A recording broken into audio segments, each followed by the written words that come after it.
خبر شامل کرتے ہیں تونسا شریف سے، جہاں پر تونسا شریف میں بستی ہٹوار جنوبی کے مکینوں نے بنیادی سہولیات کی عدم فراہمی پر کلمہ چوک پر احتجاج کیا ہے۔ اس حوالے سے مزید جانتے ہیں تونسا شریف سے منیر بلوچ کی اس رپورٹ میں۔ تونسا شریف میں بستی ہٹوار جنوبی کے مکینوں نے بنیادی سہولیات کی عدم فراہمی پر کلمہ چوک تونسا پر احتجاج کیا۔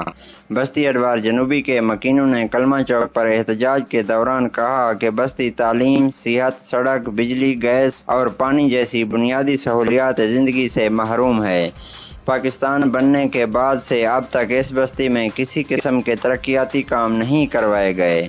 مظاہرین نے بینرز کتبے اٹھا رکھے تھے جن پر بستی میں سہولیات کی فراہمی کے نعرے درج تھے۔ مظاہرین نے بتایا کہ بستی ہٹوار جنوبی کے پولنگ اسٹیشن میں انہوں نے سردار عثمان بزدار کو بھاری اکثریت سے کامیاب کرایا تھا۔ ان کے وزیر اعلیٰ بننے کے بعد انہیں امید ہو چلی تھی کہ اب ان کی بستی کے مسائل حل کیے جائیں گے اور ان کو بنیادی سہولیات زندگی کی فراہمی کو یقینی بنایا جائے گا۔ مظاہرین نے وزیر اعلیٰ پنجاب سے بنیادی سہولیات زندگی کی فراہمی کا مطالبہ کیا ہے۔